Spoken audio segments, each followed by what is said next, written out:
Bərzəx bir maniyə. Yəni Qur'an-ı Kərimdə aləm adı ilə keçmir. Biz ona aləm deyirik. Yəni aləm bəşər aləmi kimi bir aləm deyil. Bir maniyədir, bir keçici bir məkandır. Yəni tranzit bir yerdir. Ruhlar o məkana daxil olurlar ki, oradan xaric olmaqdan ötürü. Yəni onlar insanın ruhu insanın bədənindən ayrılandan sonra cisim qalır torpaqda, dəfn olunur və yaxud suda qərq olur, balıqlar onu yeyirlər, qidalanırlar və yaxud onu yandırırlar, külün səpələyirlər göylərə, sulara, torpağa. Ruh gedir hara? Bərzəx məkanına.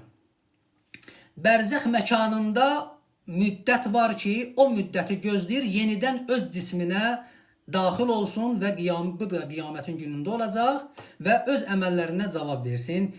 Bərzəx aləmində profildə videoda var, ona siz baxa bilərsiniz. Bir neçə video profildə var o barədə. Qısa deyim ki, bərzəx aləmində insanlar dünyadakı qiyafələrinin, bədənlərinin misali şəklində olacaqlar. Yəni, ruh maddi bir şey deyil də, elədir. Misali şəkil nə deməkdir?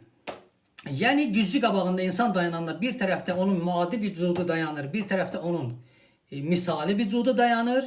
Maddi vücuda toxunmaq olur, misali vücuda toxunmaq olmur.